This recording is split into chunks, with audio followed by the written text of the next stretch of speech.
السلام علیکم ورحمۃ اللہ وبرکاتہ۔ آج ہم ہدایہ جلد ثانی کا سبق نمبر 46 صفحہ نمبر 364 کے آخری سطر فَإِذَا تَزَوَّجَ الْمَجُوسِيُّ أُمَّهُ أَوْ ابْنَتَهُ، یہاں سے شروع کر رہے ہیں انشاءاللہ تعالی۔ دعا ہے کہ اللہ تعالی ہمیں معلوم کو سیکھنے سمجھنے عمل کرنے تو ہم تک پہنچانے کی توفیق اور قبولیت نصیب۔ بسم اللہ الرحمن الرحیم، اللہم صلی علی سیدنا محمد النبی الامی وعلی آلہ وسلم تسلیما، جزا اللہ عنا محمدا ما هو اہلہ۔ فإذا تزوج المجوسی امہ او ابنتہ ثم اسلما فرق بینہما۔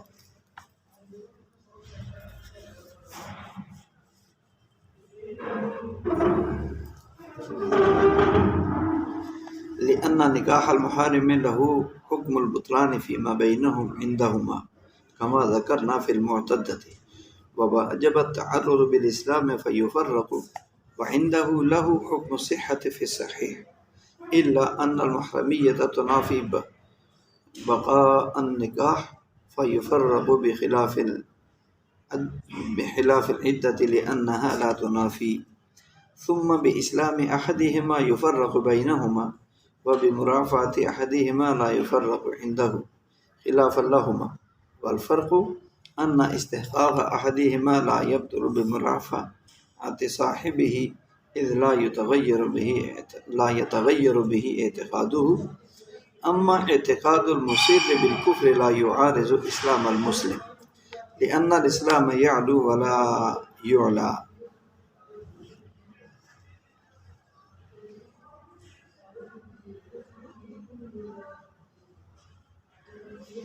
ولو ترافعا يفرق بالإجماع لأن مرافعتهما كتحكيمهما، ولا يجوز أن يتزوج المرتد مسلمة ولا كافرة ولا مرتدة لأنه مستحق للقتل، والأمهال ضرورة التأمل والنكاح يشغله عنه فلا يشرع في حقه، وكذا المرتدة لا يتزوجها مسلم ولا كافر لأنها محبوسة للتأمل وخدمة الزوج تشغلها، ولأنه لا ينتظم بينهما المصالح، والنكاح ما شرع لعينه بل لمصالحه، فإن كان أحد الزوجين مسلما والولد على دينه، وكذلك إن أسلم أحدهما وله ولد صغير صار ولده مسلما بإسلامه، لأن في جعله تبعا له نظرا له، ولو كان أحدهما كتابيا والآخر مجوسيا فالولد كتابي لأن فيه نوع نظر له، إذ المجوسية شر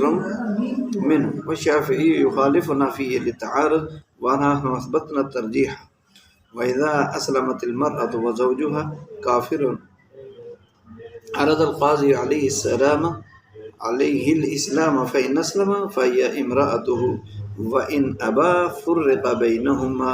وكان ذلك طلاقا عند أبي حنيفة ومحمد رحمهم الله تعالى، وإن أسلم الزوج وتحته مجوسية عرض عليها الإسلام فإن أسلمت فهي امرأته، وإن أبت فرق القاضي بينهما ولم تكن الفرقة بينهما طلاقا۔ وقال أبو يوسف رحمه الله تعالى لا يكون الفرقة طلاقا في الوجهين، أما العرض فمذهبنا، وقال الشافعي رحمه الله تعالى لا يورد الإسلام لأن فيه تعارض لهم، وقد ضمننا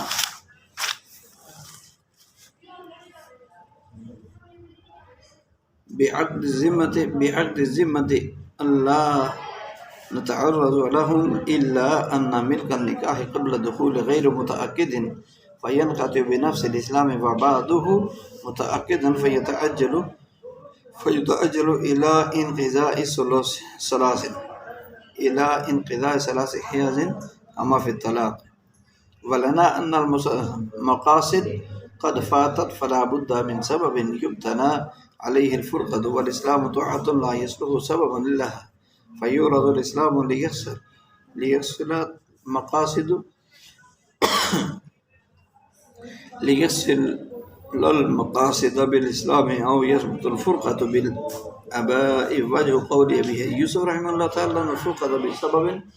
بسبب يشترك فيه الزوجان فلا يكون طلاقا، والفرقة بسبب الملك. ولهما أن بالآباء امتنع عن الإمساك بالمعروف مع قدرته، امتنع عن الإمساك بالمعروف مع قدرته عليه بالإسلام، فينوب القاضي من منابه في التصريح كما في الجب بالجب والعنة. أما المرأة فليست بأهل للطلاق فلا ينوب منابها عند آبائها.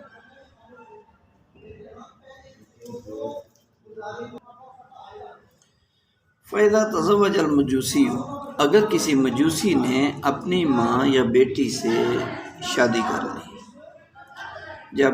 کسی مجوسی نے شادی کر لی اپنی ماں یا اپنی بیٹی سے، آتش پرست آگ کے پوجا کرنے والے نے، ثم اسلما، پھر وہ دونوں مسلمان ہو گئے، فرق بینہما، تو ان دونوں کے درمیان تفریق کر دی جائے گی، بالاجماع، بالاتفاق تمام ائمہ کے.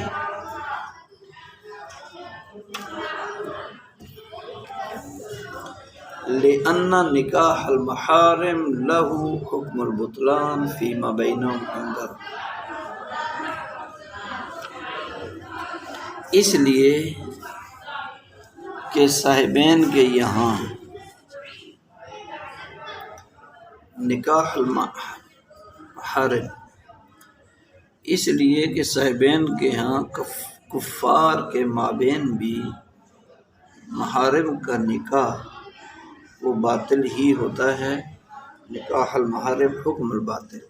محرم کا آپس میں نکاح کرنا اس کے لیے باطل کرنے کا حکم ہے.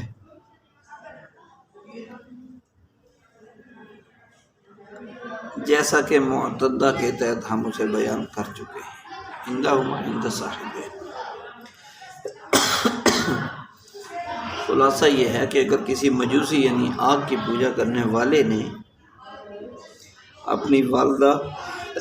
یا اپنی بیٹی یا اپنی محرم عورتوں میں سے کسی سے نکاح کر لیا، پھر وہ دونوں جو میاں بیوی بنے ہیں وہ مسلمان ہو گئے، یا ان میں سے کوئی ایک مسلمان ہو گیا، تو تمام ائمہ کرام کا اس پر اتفاق ہے کہ ان دونوں کے درمیان تفریق کر دی جائے گی. اور اس صورت مسئلہ میں اور اس کے حکم میں امام صاحب اور صاحبین رحمہ اللہ ساتھ ساتھ ہیں، لیکن دلائل میں ایک دوسرے سے جدا ہے. تو یہاں کما ذکرنا فی المعتدہ، یہ صاحبین کی طرف سے ہے دلیل، کہ جس طرح معتدۃ الغیر یعنی کسی دوسرے کی طلاق کی طرف سے طلاق ملنے کی وجہ سے جو عدت گزاری ہے اس کو کہتے ہیں معتدۃ الغیر. تو جیسے معتدۃ الغیر سے نکاح کی حرمت متفق علیہ ہے، ایسے ہی ایسا مجوسی جو کسی غیر محرم سے نکاح کر لیتا ہے، کسی محرم سے نکاح کر لیتا ہے، ماں بیٹی یا اس کے علاوہ کسی سے، اور پھر دونوں مسلمان ہو جاتے ہیں یا دونوں میں سے ایک مسلمان ہو جاتا ہے، تو پھر ان میں تفریق کر دی جائے گی، اس لیے کہ معتدۃ الغیر سے نکاح کرنا جیسے حرام ہے وہی حرمت یہاں بھی پائی جا رہی ہے. ووجب التعرض بالاسلام، اور اسلام لانے کی وجہ سے ان کو جو ہے وہ تعرض ضروری ہے. فیفرق بینہما، اور ان کے درمیان یہ تفریق کر دی جائے گی. وعندہ، تو اس لیے کہ اہل اسلام اور کفار دونوں اس کے پابند ہیں کہ محرم کا نکاح نہیں ہو سکتا، نکاح محرمات کی حرمت پر متفق ہیں۔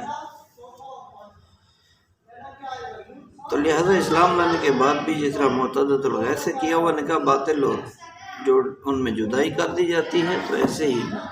یہاں بھی محرمات میں سے یعنی اپنی محرم عورتوں میں سے کسی کا ساتھ کیا ہوا نکاح وہ باطل ہو جائے گا اور اس کو باطل قرار دے کر زوجین میں تفریق پیدا کر دی جائے گی۔ وعندہ سے امام اعظم ابو حنیفہ رحمۃ اللہ علیہ کی دلیل دے رہے ہیں، امام صاحب کے ہاں لہو حکم صحت فی صحیح، کہ لہو سے مراد ہو ضمیر کا مرجع نکاح ہے، للنکاح حکم صحت فی صحیح، امام صاحب کے ہاں صحیح قول کے مطابق اس نکاح کو صحیح یعنی صحیح ہونے کا حکم لگایا جائے گا، اس نکاح کے صحیح ہونے کا نکاح جو ہے حکم لگایا جائے گا، یعنی یہ نکاح درست ہے، مگر الا ان المحرمیت تنافی بقاء النکاح، مگر محرمیت یعنی محرم ہونا، دو رشتوں کا آپس میں محرم ہونا وہ نکاح کے باقی رہنے کے منافی ہے، لہذا فیفرق بخلاف العدت، تو اس لیے تفریق کر دی جائے گی برخلاف عدت کے، لأنہا حاضمیر کا مرجع عدت، لأن العدت لا تنافی، اس لیے کہ عدت نکاح کے باقی رہنے کے منافی نہیں ہے، لیکن محرمیت وہ اس نکاح کے باقی رہنے کے منافی ہے، کہ محرم سے رشتے کا منعقد ہو جانا یہ اس نکاح کی بقا کے لیے منافی ہے، جبکہ عدت منافی نہیں ہے۔ ثم باسلام احدہما یفرق بینہما، پھر زوجین میں سے کسی ایک سے، یعنی اس صورت میں کہ جب مجوسی نے کسی محرم رشتہ دار سے نکاح کر لیا تھا، ان دونوں کی بات ہے کہ ان دونوں میں سے کسی ایک کے اسلام لانے سے یفرق بینہما، ان دونوں میں تفریق کر دی جائے گی، وبمرافعۃ احدہما لا یفرق عندہ،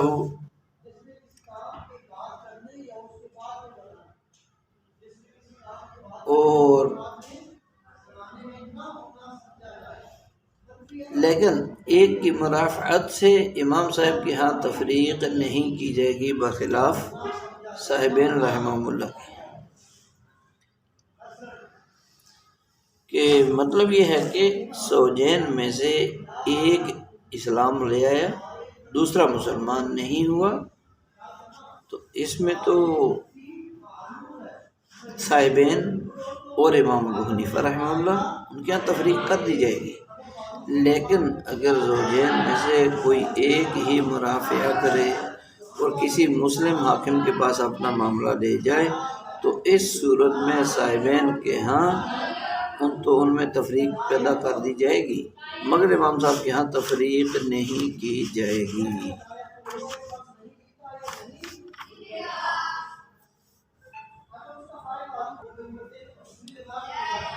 تو وبمرافعۃ احدہما لا یفرق عندہ، تو امام ابو حنیفہ رحمۃ اللہ علیہ کے نزدیک مرافعت کی ضرورت، مرافعت کہتے ہیں اپنا معاملہ آگے بڑھا لینا، یعنی کسی اسلامی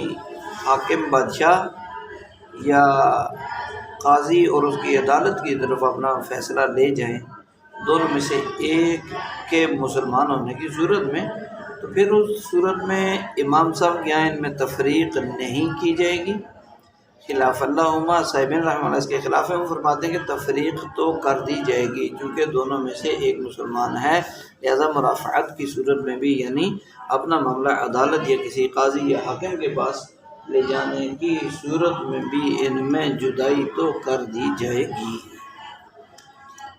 والفرق ان استحقاق احدہما لا یبطل بمرافعۃ صاحبہ، والفرق امام صاحب رحمۃ اللہ علیہ کے نزدیک فرق یہ ہے کہ استحقاق احدہما، کہ ان دونوں میں سے زوجین میں سے کسی ایک کا نکاح کے باقی رکھنے کا جو حق ہے وہ حق باطل نہیں ہوتا اس کے ساتھی کے مرافعت کی وجہ سے، یعنی اپنا معاملہ کسی قاضی یا عدالت کے پاس لے جانے کی وجہ سے دوسرے کا حق وہ ہے متاثر نہیں ہوتا، باطل نہیں ہوتا۔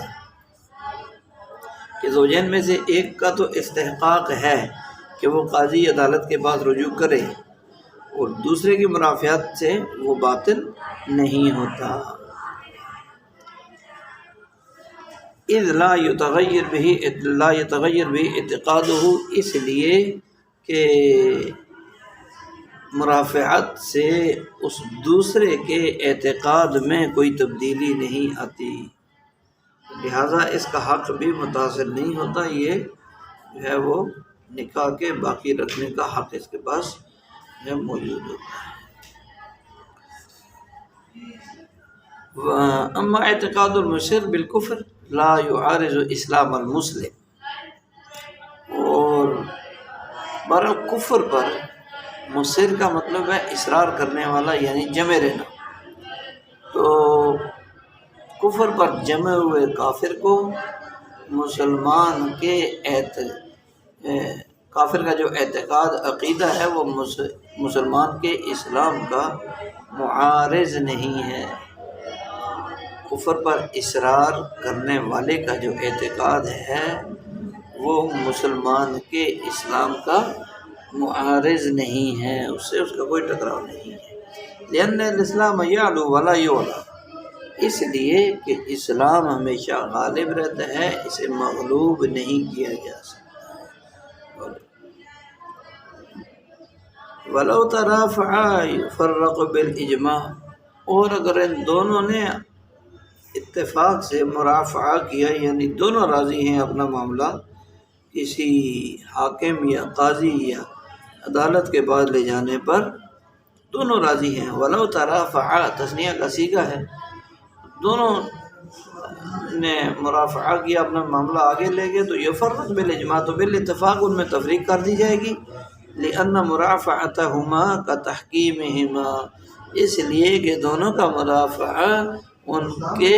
حکم بنانے کی طرح ہے، گویا یہ دوسرے کے پاس گئے تو اس کا اپنا فیصل مان لیا ہے کہ یہ ہمارے حق میں فیصلہ کرے۔ ولا يجوز ان يتزوج المرتد مسلمة ولا كافرة ومرتدة، یہاں سے یہ بتا رہے ہیں کہ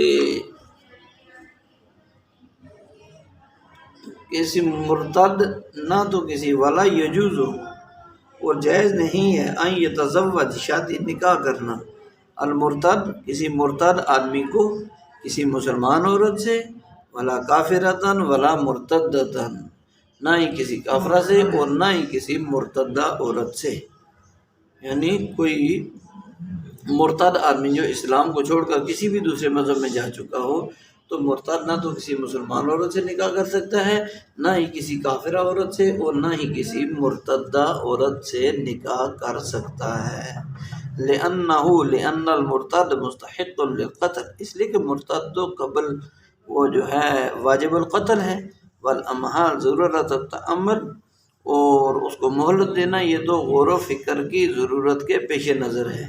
تأمل غور و فکر کو کہتے ہیں، تو اس کو اگر قتل میں مہلت دی جا رہی ہے تو وہ تو اس قتل کے اندر غور و فکر کرنا ضرورت ہے، تو اس ضرورت کے پیش نظر اس کو مہلت دی جاتی ہے۔ والنکاح یشغلہ عنہ، اور نکاح میں اگر اس کا نکاح ہو جاتا تو نکاح اس سے یعنی غور و فکر سے غافل کر دے گا،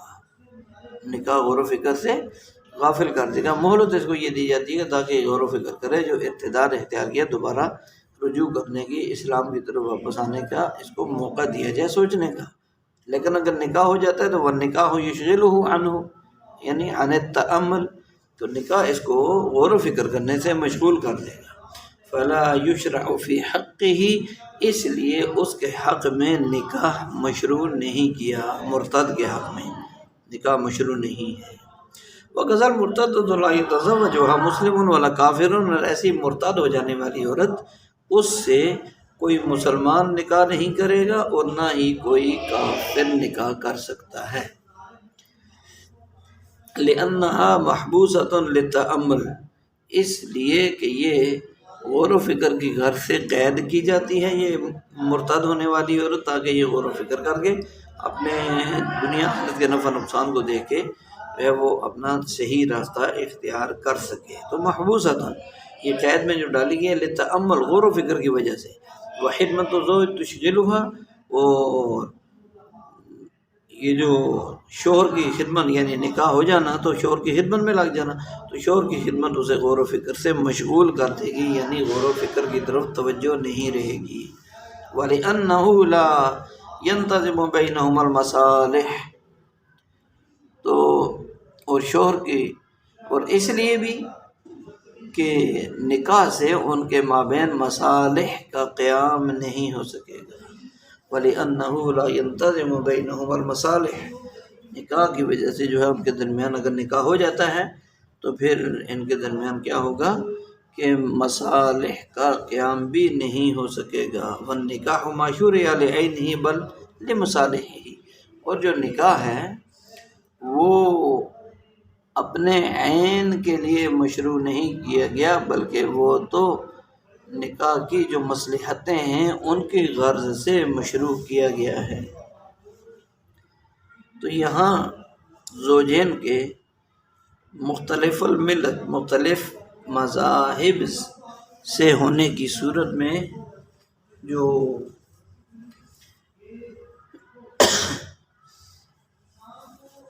بتا رہے ہیں کہ مرتاد ہونے کا بھی مرتاد ہو جاتا ہے، دوسرے مذہب میں چلا گیا۔ مرتاد ہونے والا شخص نہ تو کسی مسلمان عورت سے شادی کر سکتا ہے، نہ کسی کافرہ سے، نہ کسی مرتدہ عورت سے۔ مسلمان عورت سے تو اس لیے نکاح نہیں کر سکتا کہ اس عورت کا اسلام مرتد کے ارتداد پر غالب رہتا ہے،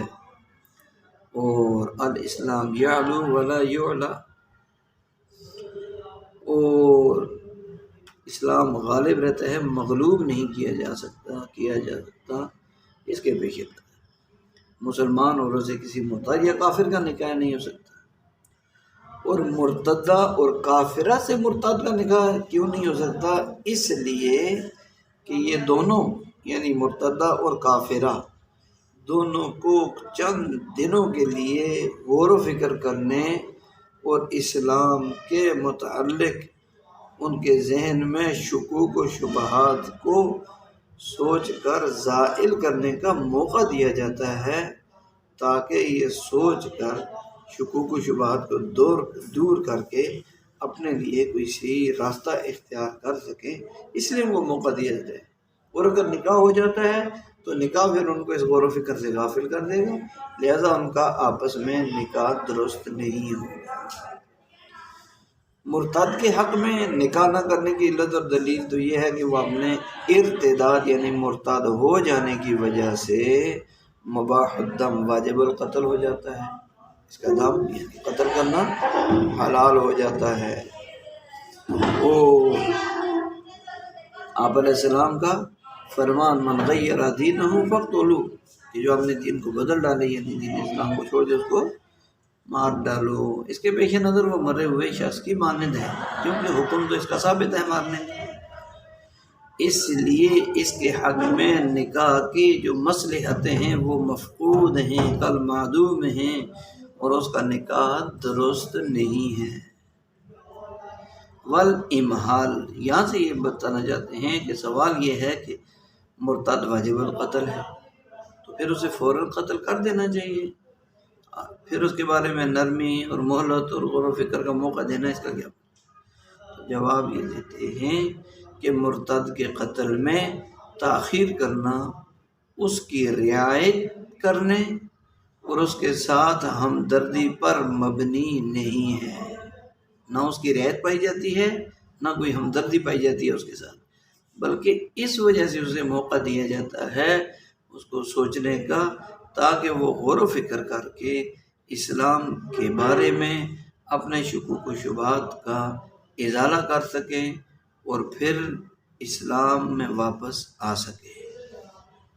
کیونکہ اگر وہ اسلام سے کفر میں جا کر پھر واپس آ جاتا ہے اسلام میں تو اس کا واپس آنا وہ رد نہیں کیا جائے گا۔ وقزل مرتد اس کے بارے میں کہتے ہیں کہ جس طرح غور و فکر کی ضرورت کے پیش نظر مرتد کو کہیں دوسری جگہ نکاح کرنے کی اجازت نہیں، ایسے ہی مرتدہ عورت بھی اسی ضرورت کے پیش نظر اپنا نکاح نہیں کر سکتی، کیونکہ مرتد کی طرح مرتدہ بھی غور و فکر کے لیے محبوس المقید ہوگی، قید کی جائے گی، اور اس کو موقع دیا جائے گا سوچ و بچار کر کے خود اپنا فیصلہ کرنے کا، اپنے اسلام کے متعلق شکوک و شبہات دور کرنے کا۔ اب اگر نکاح ہو جاتا ہے تو شوہر کی خدمت اور اس سے تعلقات غور و فکر میں رکاوٹ، لہذا اس کو نکاح کی اجازت نہیں۔ اور دوسری دلیل یہ بھی ہے اس کے نکاح نہ ہونے کی اجازت جو ہے وہ منسوخ ہونا، نکاح ہونے کی اجازت منسوخ ہونا کہ نکاح کا مقصد محض ازدواجی زندگی ہی نہیں بلکہ توالد اور تناسل یعنی اولاد مقصود ہوتی ہے، نسل کا بڑھانا اور عفت اور پاک دامنی نکاح کے مصلحتوں میں شامل ہیں، اور مرتد ہونا ان چیزوں سے مانع ہے، اس لیے اس وجہ سے بھی ان کے لیے نکاح کی اجازت نہیں ہوگی۔ فَإِنْ كَانَ أَحَدُ الزَّوْجَيْنِ مُسْلِمًا فَالْوَلَدُ عَلَى دِينِهِ۔ اب یہاں زوجین یعنی میاں بیوی میں سے ایک مسلمان ہو تو پیدا ہونے والی اولاد کس طرف جائے گی، اس کا حکم بتا رہے ہیں کہ لڑکا اسی کے دین پر ہوگا، ان دونوں میں سے جو بھی مسلمان ہوگا۔ وَكَذَلِكَ نَسْلَمَ أَحَدُهُمَا، اور اسی طرح زوجین میں سے ایک نے اسلام قبول کر لیا، وَلَهُ وَلَدٌ صَغِيرٌ، اور اس کا ایک اس حالت میں یعنی اسلام قبول کرنے کی حالت میں چھوٹا بچہ بھی اس کا ہے، تو وہ بچہ بھی سوارا ولدہ مسلمان بِإِسْلَامِهِ، باپ کے مسلمان ہونے کی وجہ سے اس کا بچہ بھی مسلمان ہو جائے گا۔ لِأَنَّ فِي جَعْلِهِ تَبْعًا لَهُ نَظْرًا لَهُ، اس لیے کہ اس بچے کو مسلمان کے تابع بنانے میں اس پر شفقت ہے، بچے پر شفقت ہے مسلمان کے تابع بنانے میں، لہذا یہ بچہ مسلمان کے تابع ہونے سے مسلمان ہی ہوگا۔ وَلَوْ كَانَ أَحَدُهُمَا كِتَابِيًّا وَالْآخَرُ مَجُوسِيًّا، اور اگر زوجین یعنی میاں بیوی میں سے ایک تو ہو کتابی اہل کتاب میں سے اور دوسرا مجوسی یعنی آگ کے پوجا کرنے والوں میں سے، آگ کو خدا ماننے والوں مجوسی، فالولد، اور ان دونوں کا جو بچہ ہے وہ کتابی کہلائے گا۔ لِأَنَّ فِيهِ نَوْعٌ نَظْرٌ لَهُ إِذِ الْمَجُوسِيَّةُ شَرٌّ مِّنْهُ، کیونکہ اس میں بھی بچے کے لیے ایک قسم کی شفقت ہے، اس لیے کہ مجوسی ہونا کتابی ہونے سے بھی برا ہے، بدترین ہے۔ اِذِ الْمَجُوسِيَّةُ شَرٌّ مِّنَ الْكِتَابِيِّ، تو اس لیے بچے کو یہاں چونکہ دونوں اہل اسلام میں سے نہیں ہے، ایک اہل کتاب میں سے اور ایک مجوسیوں میں سے ہے، تو بچہ کتابی کے تابع ہوگا۔ والشافعی رحمہ اللہ تعالی یخالفنا فیہ للتعارض ونحن اثبتنا التزویج، جبکہ امام شافعی رحمۃ اللہ علیہ تعارض کی وجہ سے اس مسئلہ میں ہمارے یعنی احناف کے مخالف، لیکن ہم نے ترجیح ثابت کر دی ہے۔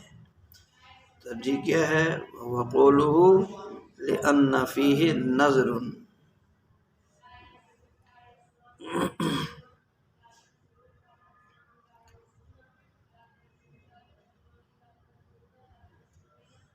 تو یہاں پر صورت مسئلہ یہ کہ میاں بیوی دونوں کافر تھے اور حالت کفر میں آپس میں ہم بستر ہونے سے بیوی کا حمل ہوا اور پھر وہ بیوی مسلمان ہو گئی یا شوہر مسلمان ہو گیا اور دوسرے فریق کو اسلام کی دعوت دینے سے پہلے ہی بیوی نے کسی بچے کو جنم دیا، تو اس صورت میں یہ بچہ اپنے مسلمان ماں یا باپ کے تابع ہو کر مسلمان ہوگا، یعنی جو بھی ان میں سے مسلمان ہے اس کے تابع۔ دوسری صورت میں بھی یہ ہے کہ دونوں کافر تھے، اس حالت میں ان کی اولاد بھی تھی لیکن پھر ان میں سے کوئی مسلمان ہو گیا، تو اب ان کا بچہ بھی مسلمان کے تابع ہو کر مسلمان ہوگا، جو بھی ان میں سے مسلمان ہو جائے، کہ بچے کو مسلمان بنانے اور مسلمان کے تابع بنانے میں اس کے ساتھ دنیا اور آخرت دونوں جہانوں میں شفقت اور جو ہے مہربانی اور توجہ پائی جاتی ہے، کیونکہ مسلمان ہونے کے بعد اسے امن و سکون مل جائے گا، دنیا میں بھی اور آخرت میں بھی، اور کفار کی طرح ذلیل و رسوا ہونے سے بچ جائے گا، اور پھر اسلام کی دولت سے مالا مال ہونے کے بعد جو ہے وہ موت اور حیات سے متعلق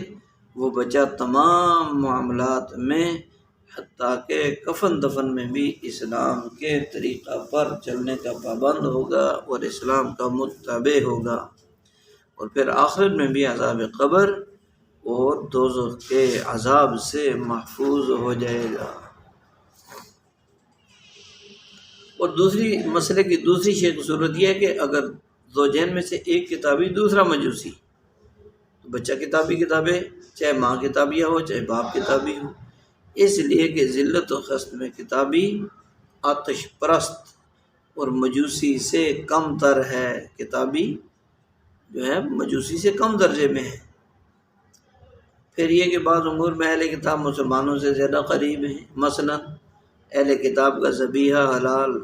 مجوسیوں کا حرام، اہل کتاب کی عورتوں سے نکاح کرنا بھی مسلمان کے لیے درست، اور پھر آخر میں بھی کتابی کا عذاب مجوسی کے مقابلے میں کم اور ہلکا ہوگا۔ اس لیے یہاں بھی چونکہ مجوسیت کے مقابلے میں کتابی مذہب کو اختیار کرنے میں بچے کا فائدہ زیادہ ہے اور اس کے ساتھ شفقت محبت بھی ہے، لہذا یہاں بھی بچے کی شفقت کو سامنے رکھتے ہوئے اسے کتابی کے تابع کریں گے۔ آگے ہے وَإِذَا أَسْلَمَتِ الْمَرْأَةُ وَزَوْجُهَا كَافِرٌ، کہ جب بیوی مسلمان ہو جائے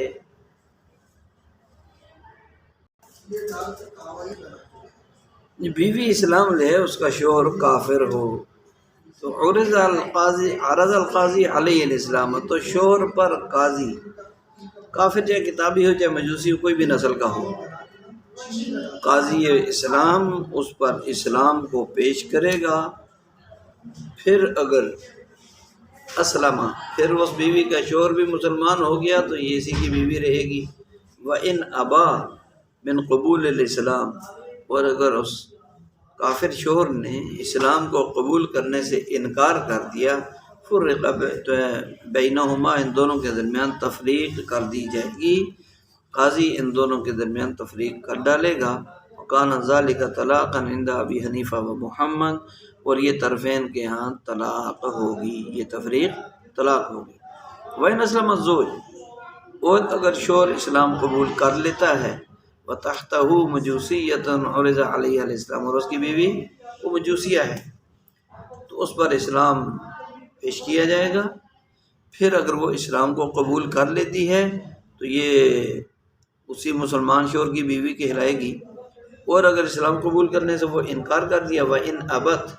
مِنْ قبول الاسلام فرق القاضی بینہما، تو قاضی ان دونوں کے درمیان بھی تفریق کر دے گا۔ وَلَمْ تَكُنِ الْفُرْقَةُ بَيْنَهُمَا طَلَاقًا، لیکن ان دونوں کے درمیان تفریق جو ہے وہ طلاق نہیں کہلائے گی، ان کی تفریق طلاق نہیں ہوگی۔ وقال ابو یوسف رحمہ اللہ تعالی، اور امام ابو یوسف رحمہ اللہ فرماتے ہیں لا یکون الفرقہ طلاقا فی الوجہین، کہ دونوں صورتوں میں تفریق طلاق نہیں ہوگی۔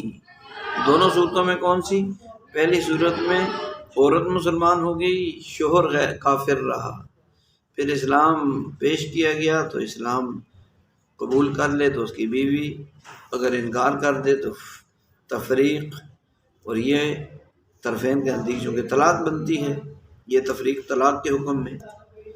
دوسری صورت یہ ہے کہ شوہر مسلمان ہو گیا اور بیوی مجوسیہ ہے، اسلام قبول کیا، اس نے قبول کر لیا اسلام کو، اسلام پیش کیا گیا تو اسی کی بیوی رہے گی مسلمان کی،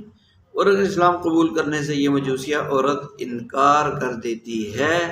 تو ان کے درمیان فرقت تو ہوگی، لیکن یہ فرقت جو ہے وہ طرفین کے نزدیک تو طلاق نہیں بنے گی۔ لیکن امام ابو یوسف فرماتے ہیں کہ دونوں صورتوں میں، پہلی صورت میں بھی دوسری صورت میں بھی لا یکون الفرقۃ طلاقا فی الوجہین، یہ ان کا جدا کر دینا یہ طلاق نہیں بنے گا، یعنی اس پر طلاق کا حکم نہیں لگے گا۔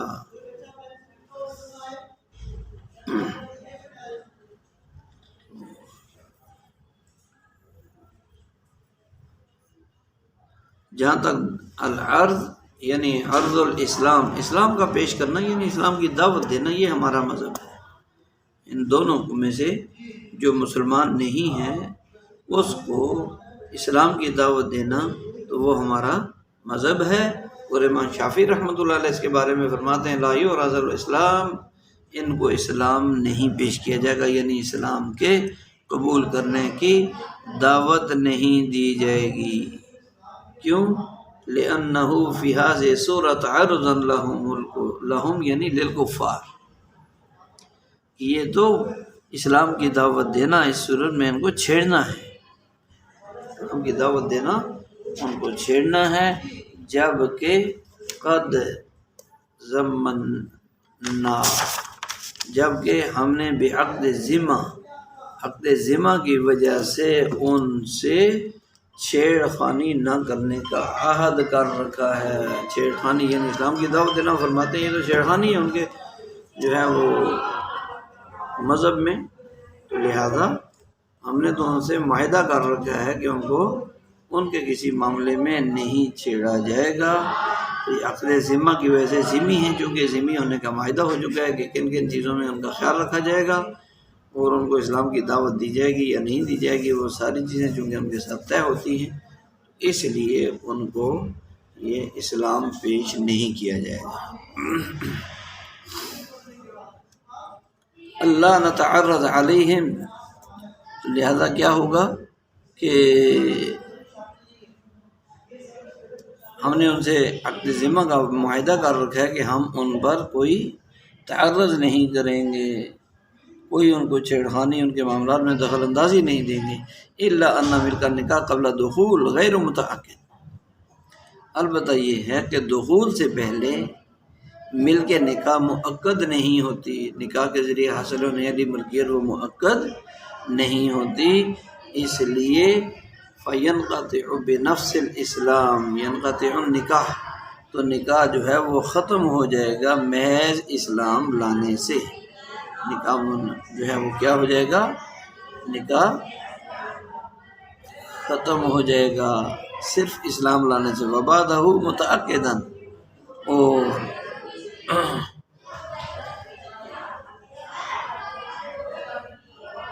اور دخول کے بعد ملکیت موقت ہو جاتی ہے۔ وبعد دخول متعقدا،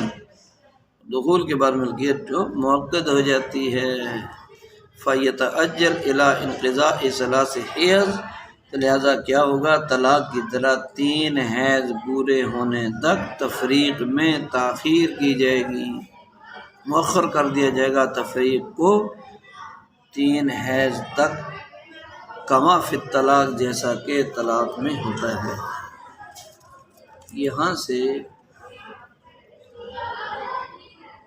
مسئلہ کی دوسری صورت جو بتائی کہ ایک آدمی مسلمان ہے، اس کے نکاح میں کوئی مجوسی عورت ہے، تو مسئلہ اولا پہلے مسئلہ کی طرح یہاں بھی عورت پر اسلام پیش کیا جائے گا۔ اگر عورت اسلام قبول کر لیتی ہے تب تو ان کے درمیان رشتہ زوجیت برقرار رہے گا، میاں بیوی ہی رہیں گے، لیکن اگر عورت اسلام قبول کرنے سے انکار کرتی ہے تو صورت میں ان میں تفریق کر کے ان کا رشتہ زوجیت ختم کر دیا جائے گا، لیکن اس صورت میں مذکورہ تفریق اور انقطاع طلاق نہیں ہوگا، بلکہ طرفین اور امام ابو یوسف دونوں کہ ہاں یہ تفریق فسخ کہلائے گی، تفریق فسخ کہلائے گی، اور سب ائمہ کے ہاں آئندہ جب یہ دونوں نکاح کریں گے تو شوہر 3 طلاق کا مالک ہوگا۔ تو خلاصہ یہ نکلا کہ طرفین پہلے مسئلہ والی تفریق جہاں شوہر اسلام قبول کرنے سے انکار کرتے ہیں اس تفریق کو طلاق مانتے ہیں، اور دوسرے مسئلہ والی تفریق کو فسخ نکاح مانتے ہیں، جبکہ امام ابو یوسف رحمہ اللہ دونوں صورتوں میں تفریق کو فسخ نکاح ہی مانتے ہیں، نہ کہ طلاق، نہ کہ طلاق۔ البتہ جو ان دونوں مذکورہ صورتوں میں، ایک صورت میں شوہر مسلمان نہیں تو اسلام کی دعوت دینا، دوسری صورت میں بیوی مسلمان نہیں تو اسلام کی دعوت دینا، تو دونوں صورتوں میں جو اسلام کی دعوت دینا اور اسلام کو ان کے سامنے پیش کرنا، یہ دونوں صورتوں میں اسلام پیش کیا جائے گا، دعوت دی جائے گی۔ وہ صرف ہمارے یعنی احناف کے ہاں ہیں، ورنہ امام شافعی کے ہاں تو اسلام کا پیش کرنا اور دعوت اسلام دینا یہ نہیں ہے، اس کے بغیر ہی ان میں تفریق کر دی جائے گی، ان دونوں میں تفریق کر دی جائے گی۔ امام شافعی کی دلیل یہ ہے کہ ہم نے چونکہ ذمیوں کے ساتھ چھیڑ چھاڑ نہ کرنے کا، ان کے معاملات میں دخل اندازی نہ کرنے کا معاہدہ کیا ہوا ہے، ظاہر ہے کہ اسلام کا پیش کرنا ان سے تعارض کی شکل ہو جائے گی، ان کے معاملات میں دخل اندازی ہو جائے گی، جو کہ ہمارے عہد و پیمان اور انہیں دیے ہوئے امن و امان کے مخالف ہے، خلاف ہے۔ اس لیے اسلام پیش کیے بغیر ہی ان میں تفریق کر دی جائے گی۔ البتہ اگر اسلام لانے کا معاملہ بیوی کے ساتھ ہم بستری سے پہلے کا ہو تو چونکہ اس حالت میں مل کے نکاح مؤقت نہیں ہو پاتی، اس لیے صورت میں تو فوری تفریق کر دی جائے گی اور نفس اسلام ہی سے ان کا آپس کا رشتہ ختم ہو جائے گا۔ لیکن بعد الدخول چونکہ ملکیت موقت ہو جاتی ہے، مزید مضبوط ہو جاتی ہے، تو اس لیے صورت میں صرف اسلام لانے سے تفریق نہیں واقع ہوگی، اور صرف ادیان کے مختلف ہونے سے نکاح منقطع نہیں ہوگا، بلکہ اس صورت میں تو امام شافعی کے ہاں 3 طہر، یعنی ایک عہد کے بعد باقی دوسرا تیسرا 3 طہر، احناف کے ہاں 3 حیض گزرنے تک عورت عدت گزارے گی، اس کے بعد ان کے آپس میں رشتے کا خاتمہ کر دیا جائے گا۔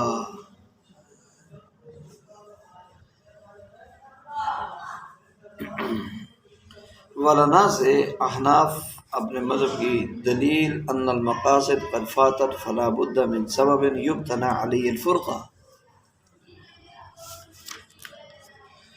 کہ نکاح کے مقاصد تو فوت ہو چکے ہیں، اس لیے کوئی ایسا سبب ضروری ہے جس پر فرقت یعنی جدائی کی بنیاد قائم ہو سکے، اور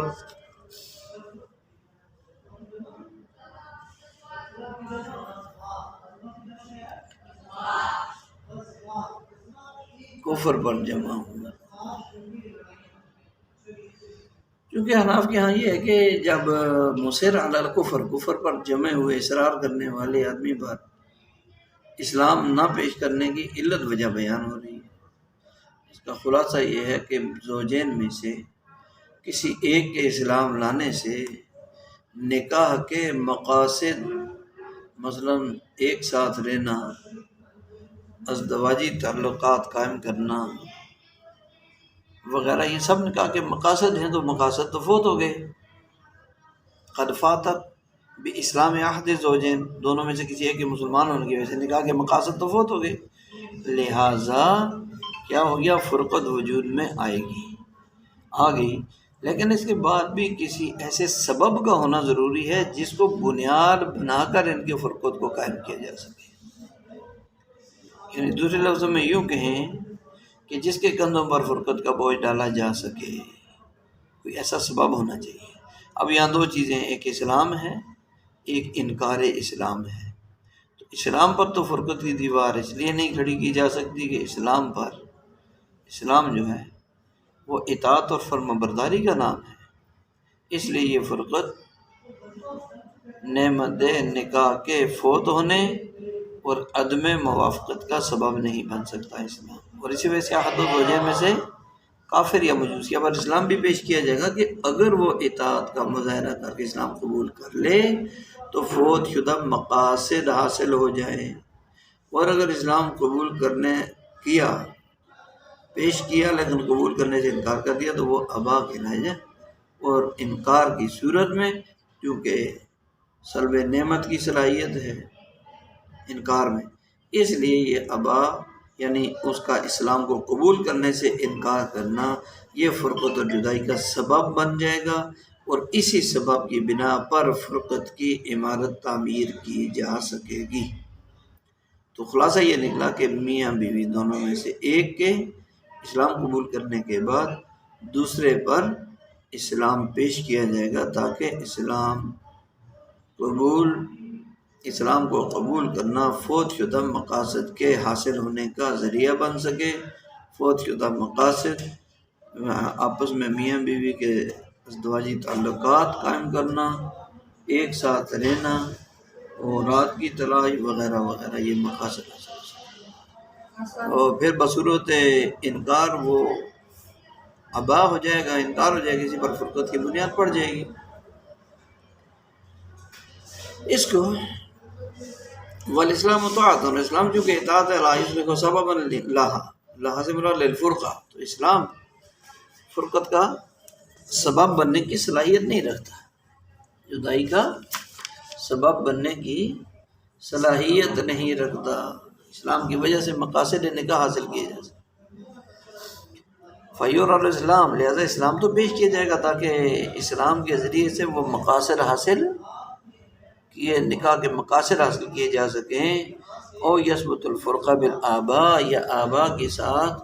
فرقت جو ہے وہ کیا ہو جائے، وہ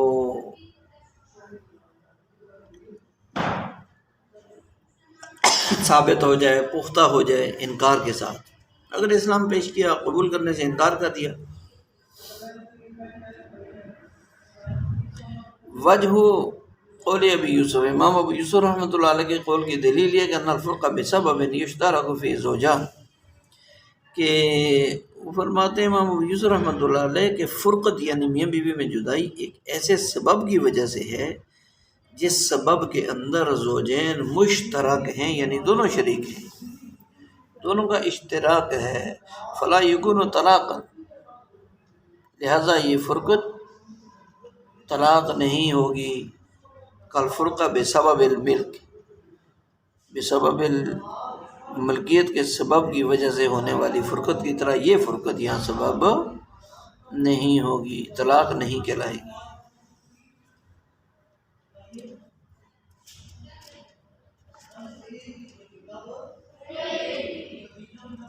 تو مطلب یہ ہے امام ابو یوسف رحمۃ اللہ علیہ کی دلیل کا خلاصہ، کیونکہ جس طرح اسلام لا کر وہ ایک دوسرے سے جدا ہو گئے، کیونکہ امام ابو یوسف دونوں صورتوں میں، مذکورہ دونوں صورتوں میں، چاہے شوہر مسلمان ہو یا بیوی مسلمان ہو، دوسرے پر اسلام پیش کیا جائے گا۔ قبول کرنے نہ کرنے کی صورتیں جو بیان ہوئی ہیں، ان دونوں صورتوں میں امام ابو یوسف اس نکاح کو فسخ، تفریق جو ہے وہ نکاح کے فسخ کرنے کا نام ہے، یعنی تفریق سے نکاح فسخ مانتے ہیں، طلاق نہیں مانتے۔ اس لیے یہاں سے دلیل بیان کرتے ہیں کہ دونوں مسئلوں میں فرقت کا واقع ہونا ایک ایسے وجہ سے، ایسے سبب سے ہو رہا ہے جس میں میاں بیوی دونوں شریک ہیں، کیونکہ جس طرح اسلام لا کر ایک دوسرے سے جدا ہو گئے، ایسے ہی دوسرا کفر پر برقرار رہ کر بھی دوسرے سے جدا ہے۔ تو اس لیے جب سبب فرقت میں دونوں برابر اور مساوی ہیں تو حکم میں بھی دونوں برابر ہوں گے، اور مذکورہ فرقت فسخ ہی ہوگی، طلاق نہیں ہوگی۔ ورنہ تو شوہر کی ملکیت سے ایک طلاق کو کم کر کے اس کے حق میں تعدی اور زیادتی کرنی پڑے گی، اور بے عین ہی ویسا ہی ہوگا جیسا کہ اگر احد الزوجین میں سے کوئی دوسرے کا مالک ہو جائے تو وہاں بھی فرقت ہوگی، اور وہ فرقت بھی فسخ طلاق نہیں ہوگی۔ ولاہما سے طرفین کی دلیل کہ ان بالآباء امتنع عن الامساک بالمعروف مع قدرته علیہ بالاسلام، شوہر اسلام سے انکار کر کے امساک بالمعروف سے رک گیا، امساک بالمعروف سے رک گیا، مع قدرته علیہ بالاسلام، جبکہ اسلام لا کر وہ ایسا کر سکتا تھا، یعنی اسلام لانے کی وجہ سے امساک بالمعروف پر قدرت کے باوجود وہ اس سے رک گیا۔ فینوب القاضی منا بہ، لہذا کیا ہوگا؟ تصریح بالاحسان میں قاضی اس کے قائم مقام ہوگا، قاضی اس کے قائم مقام ہوگا فی تصریح بالاستحسان کی صورت میں، کما فی الجب والعنت، جیسا کہ مجبوب اور عنین کی صورت میں، جیسے کہ مجبوب اس کو کہتے ہیں جس کا ذکر کٹا ہوا ہو، اعلی تناسل سے محروم، اور عنین وہ نامرد۔ تو مجبور شوہر کے مجبوب اور عنین ہونے کی صورت میں، یعنی مجبوب تو ہے کہ جس کا عضو خاص یعنی اس کی شرمگاہ ذکر ہے ہی نہیں، عنین وہ ہے کہ شرمگاہ تو ہے لیکن جماع کی طاقت نہیں رکھتا۔ تو یہ دونوں مجبوب اور عنین ہونے کی صورت میں قاضی اس کا نائب ہوتا ہے فیصلے کا۔ ایسے ہی یہاں بھی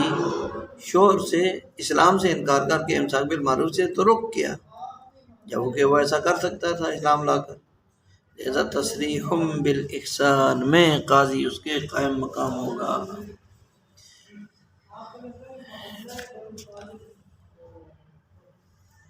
طرفین کی دلیل یہ کہ جب شوہر پر اسلام پیش کیا کہ بھائی اسلام قبول کر لو، تو اس پر قادر تھا نا کہ اسلام کو قبول کر لیتا اور عورت کو اپنے نکاح میں باقی رکھتا، لیکن اسلام سے انکار کر کے اس نے امساک بالمعروف نیکی سے رک جانے کو پس پوش ڈال دیا، اور امساک کے بعد چونکہ تصریح بالاحسان اچھی طرح چھوڑ دینے کا درجہ ہے، امساک بالمعروف تھا کہ اچھے طریقے سے روکنا، اب یہاں وہ تو اس نے اچھے طریقے سے روکنے سے تو گیا، اب تصریح بالاحسان اچھی طرح چھوڑنے کا درجہ ہے، اس لیے جس طرح شوہر کے عنین اور مقطوع ذکر ہونے کی صورت میں قاضی اس کی طرف سے نائب بن کر میاں بیوی میں جدائی کروا دیتا ہے تفریق، اسی طرح اس صورت مسئلہ مذکورہ میں بھی قاضی اس کا نائب بن کر ان میں تفریق کروا دے گا، ورنہ تو عورت بیچ میں ہی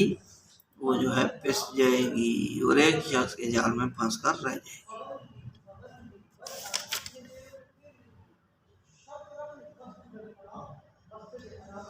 والمہر لم یتأکد فاشبہ الرد والمتابعہ، اور والمہر لم یتأکد والمتابعہ، متابعہ کا مطلب اپنے ساتھ جمع کا موقع دینا، والمہر لم یتأکد، اور مہر مؤکد نہیں ہوتا، لأن الفرقۃ من قبلها، اس لیے کہ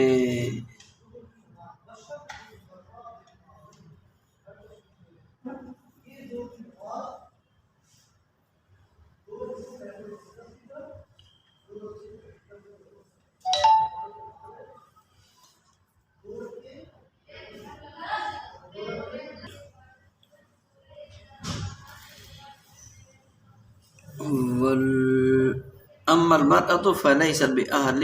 للطلاق، اور عورت جو ہے وہ طلاق کی اہل نہیں ہے، فلا ینوب منابع عند ابائها، اس کا جب اسلام پیش کیا جائے گا، اسلام کے قبول کرنے سے انکار کرنے کی صورت میں قاضی اس کا نائب نہیں بنے گا، ثم اذا فرق بینہما، پھر قاضی اگر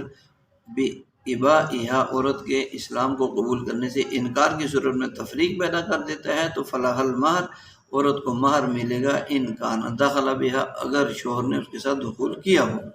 لتعقدہ بالدخول، دخول کی وجہ سے، مہر کے مؤکد ہونے کی وجہ سے، فإن لم يكن دخل بها، اور اگر شوہر نے اس عورت کے ساتھ دخول نہیں کیا، فلا مہر لها، تو اسے کوئی مہر نہیں ملے گا، دلیل یہ ہے لأن الفرقہ من قبلها والمہر لم يتأکد، اس لیے کہ فرقت یعنی جدائی یہ عورت کی جانب سے پائی جاتی ہے اور مہر مؤکد نہیں ہوتا، فأشبہ الردہ، یہ تو مرتد ہونے کے مشابہ ہو گیا، والمتابعہ، اپنے ساتھ جماع کا موقع نہ دینے کے مشابہ ہو گیا۔ تو یہاں سے یہ بتانا چاہ رہے ہیں کہ اگر عورت کو کافرہ ہونے کی صورت میں اسلام کی دعوت دی جائے اور وہ اسلام پیش کیا جائے اور وہ اسلام کو پیش کرنے سے انکار کرتے، تو اس صورت میں زوجین کے مابین تفریق کر دی جائے تو یہ تفریق طلاق نہیں ہوگی، بلکہ امام ابو یوسف رحمہ اللہ کی طرح حضرات طرفین رحمہ اللہ بھی اس تفریق کو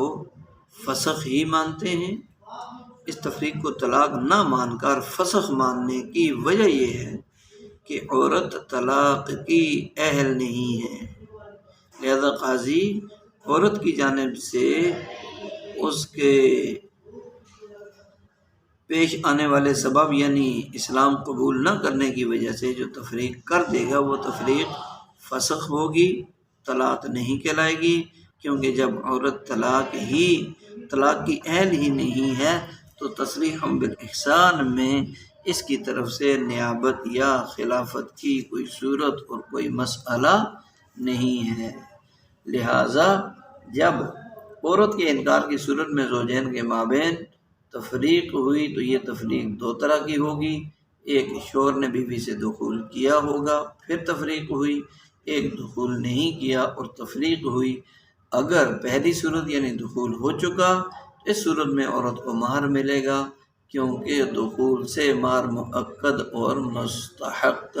ہو جاتا ہے، لیکن عدم دخول کی صورت میں چونکہ مہر مؤکد نہیں ہوتا اور فرقت بھی بیوی کی طرف سے پائی جاتی ہے، اس کے اسلام کو قبول کرنے کا انکار اس کی فرقت کا سبب ہے، اس لیے اس صورت میں اسے مہر نہیں ملے گا۔ اور جس طرح قبل الدخول مرتد ہونے یا اپنے شوہر کے بیٹے کو خود پر ہم بستری کی قدرت دینے یعنی ہم بستری کروانے سے مہر مؤکد نہیں ہوتا، ساقط ہو جاتا ہے، اسی طرح اس صورت مسئلہ میں بھی مذکورہ انکار اسلام کرنے والی عورت کا مہر قبل الدخول ساقط ہو جائے گا اگر قبل الدخول تفریق ہو گئی۔ سبحان ربک رب العزت عما یصفون وسلام علی المرسلین والحمد للہ۔